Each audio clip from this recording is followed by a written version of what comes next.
Muy buenas chicos, vale, lo que vamos a ver a continuación es la historia de un hombre que dejó el budismo y aceptó el islam y nos va a explicar sus razones y nos va a explicar algunos de los detalles. No he visto el vídeo este previamente, así que lo voy a ver por primera vez con vosotros y voy a reaccionar también. Y bueno, a ver cómo funciona esta nueva sección del canal y sin más dilación empezamos para no alargar el vídeo demasiado, ¿vale? Comenzamos. Musulmán, ¿cuál es la peor dificultad por la que pasas en Japón para practicar tu religión? ¿Qué era lo que no tenía sentido para ti en el budismo? ¿Cómo reaccionó tu familia y tus amigos cuando te hiciste musulmán? ¿Cuál es la peor dificultad por la que pasas en Japón para practicar tu religión? Luego él empezó a preguntarme, ¿qué sigue siendo musulmán? Deja de ser musulmán. Le dije que no podía. Y finalmente él dice, muy bien, entonces ya no eres mi hijo.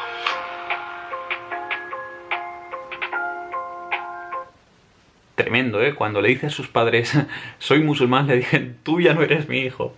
Tremendo. Demoledor. ¿Quién es Ahmed Maeno? Wa alaikum salam wa rahmatullahi wa barakatuh. Mi nombre es Ahmed Maeno. Mi nombre de pila es Stris Naoki. Soy de Japón, originalmente de Aichi, que está en el centro de Japón. Y actualmente en Chiba, al lado de Tokio, y trabajo en Tokio. Y soy uno de los 4 imanes de la Asociación Musulmana de Japón. Mi nafs, mi ego, mi yo mismo despertó la... Japonés, ¿eh? Fijaos que el islam está en todas partes del mundo y llega a todas partes del mundo. En las antípodas de donde estamos nosotros, España, ¿no? Así que en Japón. Alrededor de los 13 o 14 años. Y entonces empecé a preguntarme, ¿de dónde vengo? ¿Y a dónde voy? ¿Y para qué vivo? Y como me crié en Japón, nací y me crié en Japón, la atmósfera o la religión más cercana que encontré fue el budismo. Así que pensé que si tomaba ese camino del budismo, especialmente el camino original del budismo, eso me llevaría a las respuestas de mi búsqueda. Y luego me rendí en buscar la verdad a través de la religión. Pero entonces tuve la oportunidad de ir a Australia, a Melbourne, como estudiante de intercambio durante un año. Y durante mi estadía ahí, alhamdulillah, conocí a una familia egipcia. Me trataron muy bien, así que conociéndolos a través del trato con ellos, mi punto de vista sesgado contra el Islam se desvaneció lentamente. ¿En qué momento? Claro, fijaos este punto muy importante, que los medios de comunicación han intentado generar una falsa imagen del islam y sus valores y lo que es, propugnando que es algo violento, algo que bárbaro, ¿no? Prácticamente, si te fías de los medios, eso es lo que vas a desprender. Pero mucha gente entra al islam no porque empieza a leer el Corán y porque empieza a tener una iluminación leyendo el Corán ni nada de eso. Simplemente es porque el islam se refleja a través de los musulmanes y su comportamiento. Y ese comportamiento, ese buen comportamiento también impacta en los no musulmanes de alguna forma, ¿no? Entonces ese impacto, esas buenas obras, esa buena moral que se transmite por medio de las obras y las acciones, llega a las personas y les hace tener una curiosidad más acerca de qué es lo que les mueve a actuar así, ¿no? Y después descubren que el islam tiene muchísimo que ver con eso.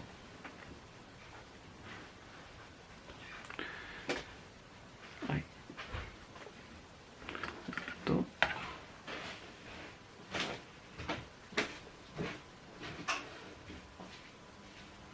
¿En qué momento se convenció realmente del Islam?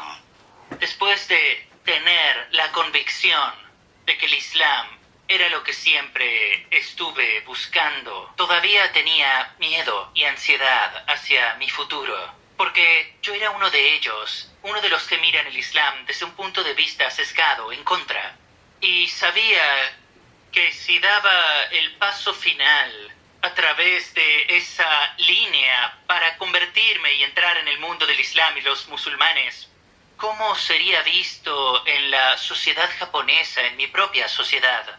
me mirarían como una persona muy extraña, muy rara. Y esa fue la última razón que me detuvo de cruzar la línea final. Pero luego vi la película de Malcolm X y me dio el último empujón. Me animó, alhamdulillah. Porque Malcolm X vivió su vida anterior como un gángster, cometiendo muchos tipos de pecado y lo que sea, para luego poder ver cómo de manera maravillosa y grandiosa él cambia su vida.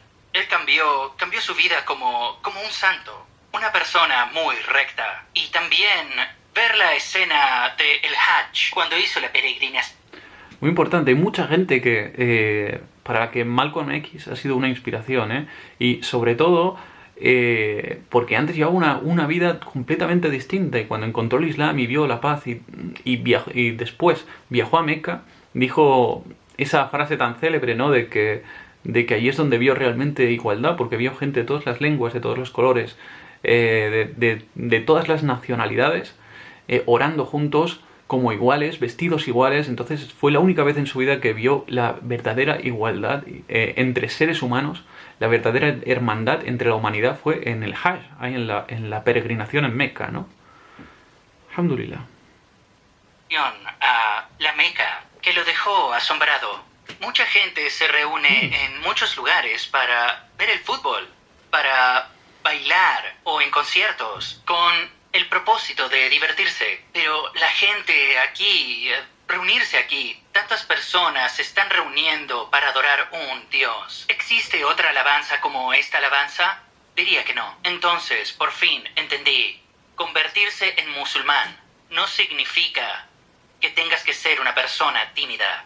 No, hacerse musulmán es algo muy genial. Es algo muy hermoso y fantástico. Así que, alhamdulillah, di el paso final y abracé el Islam. Así que, la misma noche de ese día en que vi la película de Malcolm X, considero que ese fue el momento en que abracé el Islam. Volví a Allah Ta'ala cuando puse mis rodillas en el suelo y luego puse mi frente en el suelo y recé a Allah Ta'ala. ¿Y tu familia y amigos cómo reaccionaron ante esta conversión al Islam? Bueno, lo malinterpretaron, aunque le conté a mis padres mi historia de cómo llegué al Islam de la A a la Z. Ellos no lo entendieron, sí. Entonces, por eso fue que al principio no hubo ningún problema. Pero entonces, cuando la cuestión social ocurrió en Japón, apareció, obviamente, se debió a un culto fanático llamado Aum. Ellos fueron los responsables de lanzar el veneno asesino dentro de los subterráneos de Tokio. Y aunque no tenía nada que ver con el Islam, ellos se hicieron una imagen muy negativa respecto a tener una fe. En particular, sin importar cuál fuera. Y, por supuesto, aquí surge la cuestión y el problema de la ignorancia o el desconocimiento sobre el Islam. Ellos pensaron que el Islam podía ser igual o muy similar a esta gente tan fanática. Cuando yo quise pedir permiso a mi padre para ir a estudiar al extranjero, a Kuwait, para, ya sabes, aprender la lengua árabe, ya estaba entrando en la universidad para especializarme en lenguas árabes en Osaka. En ese entonces, él dijo no. Y él empezó a preguntarme por qué aún eres musulmán. Deja de ser musulmán. Le dije no, que no puedo. Papá, lo sabes, desde que me hice musulmán, ¿acaso es que me he vuelto? Como si fuera una moda, algo pasajero. ¿Por qué sigues siendo musulmán? Deja de ser musulmán, hombre. ¿Por qué tienes que seguir siendo musulmán después de tantos años? Venga, otra etapa, ¿no? Loco, me he vuelto peor que antes. Él lo sabe en su interior. Que no es así. Que su hijo no... Que no ha empeorado. Y finalmente él dice, muy bien, entonces no eres más mi hijo. Y esa fue una declaración muy impactante. Y como todavía tenía un trabajo a tiempo parcial y así, pero todavía, de alguna manera, dependía de mis padres. Así que tuve que encontrar otra forma de llevar mi vida. Entonces, al día siguiente, fui a la mezquita en Kobe y consulté mi problema con el imam egipcio. Entonces me dio una carta de recomendación para la embajada de Egipto. Y luego volví con mis padres y me senté junto a mis padres en una atmósfera más tranquila y alhamdulillah, me encontré con que mis padres me aceptaban nuevamente. Así que alhamdulillah. Algunos de ellos abrazó el Islam después de ti. Desgraciadamente no. Mi padre falleció y en una carta suya antes de morir llegó a decirme que si empiezo a vivir contigo estaría dispuesto a abrazar algo del Islam. Pero mis circunstancias familiares no permitieron eso en ese momento.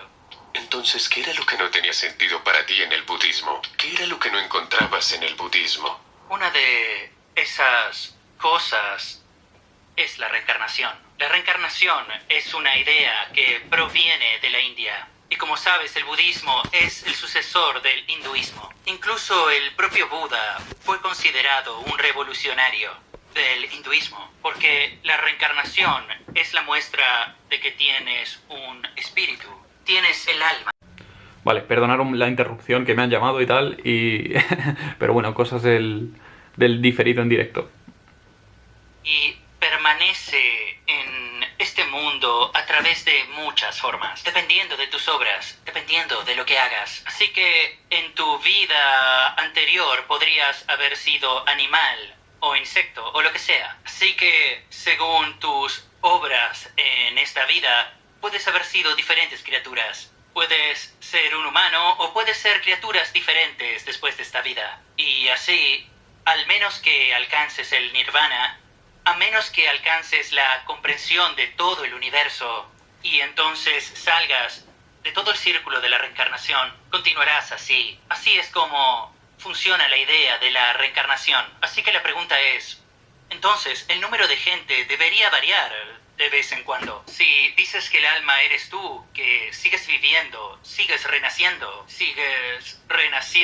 en otro, ¿cómo puede coincidir? Y lo que es más, y esta es la razón que me detuvo de convertirme en monje, es que debes separar completamente tu vida religiosa de tu vida normal o de tu vida cotidiana. Ellos diferencian completamente la vida religiosa de la vida cotidiana. Así que ahí está. Claro, esto es un problema, ¿no? Porque en el Islam, la vida religiosa y la vida cotidiana se mezclan, son una sola, es un solo camino, ¿no? El cual seguir, pero hay otras fees, otras religiones en las que para ser religioso te tienes que recluir en un lugar y vivir solo rezando sin tener contacto con la vida de la gente. Entonces, claro, si Dios ¿por qué nos ha creado para vivir en sociedad y para interactuar en sociedad si el fin es estar en un convento? No tiene mucho sentido, ¿no? Entonces, en el Islam, la vida religiosa se entremezcla con la vida cotidiana y la vida cotidiana es un medio para alcanzar las buenas obras que te van a servir para la otra vida, ¿no? Para la vida espiritual.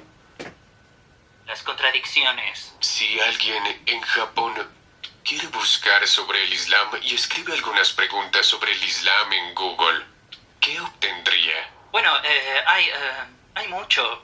Así que dependerá de lo mucho que esté interesado en el Islam. Pero desafortunadamente hay algunos libros escritos por algunos orientalistas que quieren, ya sabes, difundir el odio contra el Islam entre los japoneses. Esos libros son...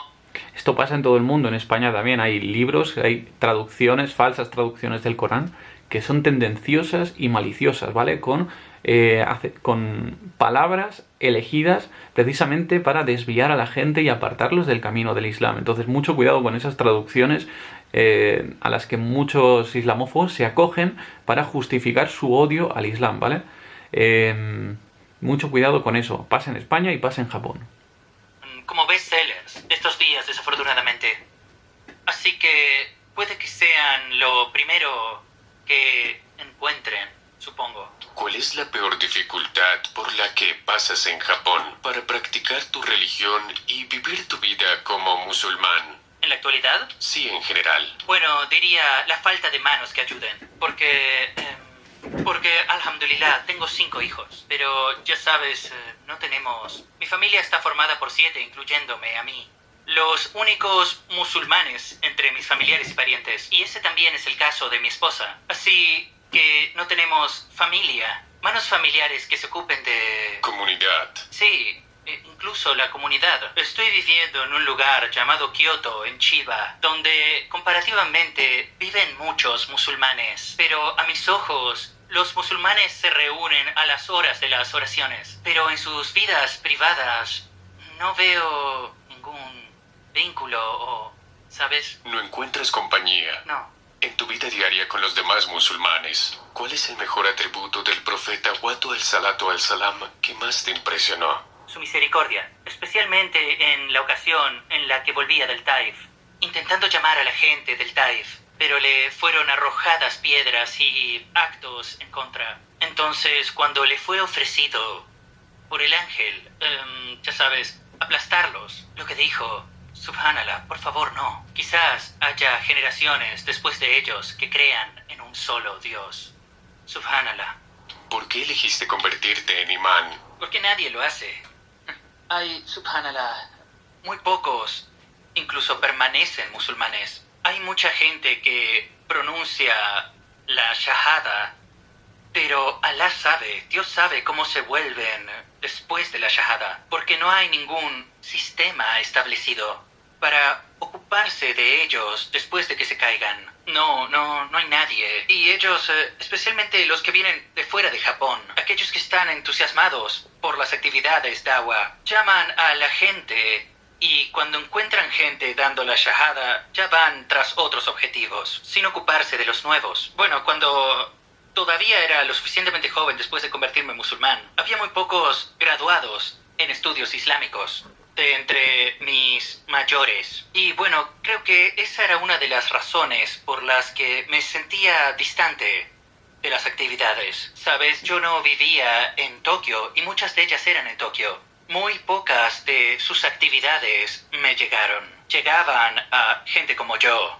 Así que me cuestiono a mí mismo, aunque han aprendido y han dado la oportunidad de aprender el din de Alá y que llegue al corazón de jóvenes como yo, no lo están haciendo lo suficientemente bien. Pero claro, después comprendí que cada quien tiene su vida propia y están muy ocupados en su vida diaria, pero en aquel entonces no lo estaban haciendo bien. ¿Sabes? Quiero decir, no se están esforzando lo suficiente. Entonces, si nadie va a hacerlo, tengo que hacerlo yo. ¿Cuál crees que es la razón por la que la gente ataca al Islam tan violentamente, tan despiadadamente? Porque incluso en Japón se ven los resultados de esto. En mi opinión, una de las razones es que saben y entienden que el Islam es verdadero.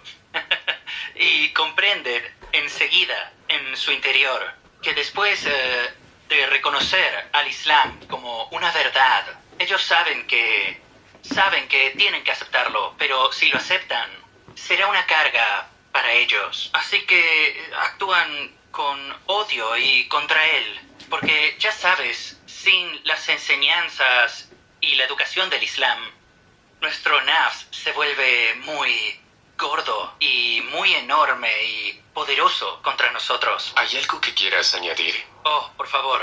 Si estuvieras entre hermanos y hermanas, por favor, no se olviden de rezar por mí y por mi familia, y especialmente por el Islam de mi madre y también la madre de mi esposa y mis hermanos en parentescos. Siempre gente en circunstancias similares, ya sabes, sus padres. Muchos de los padres de gente como yo, conversos, siguen sin ser musulmanes. Así que, por favor, recen por nosotros. Gracias.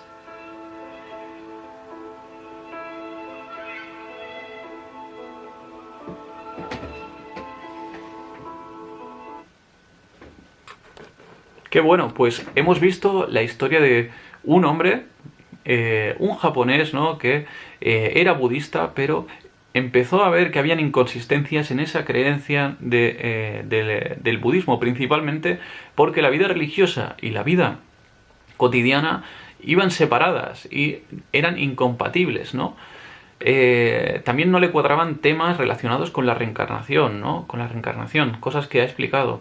Y lo que le pasa a él es lo que le pasa a muchos conversos, muchos nuevos musulmanes que han encontrado el Islam y han aprendido los valores de la moral islámica y se encuentran bastante solos en sus países porque, claro, el converso se siente extraño porque se siente parte de una cultura, de un país concreto, pero coge una religión que parece extranjera, bueno, que viene, que es foránea, ¿no? A los ojos de los japoneses o de cualquier país.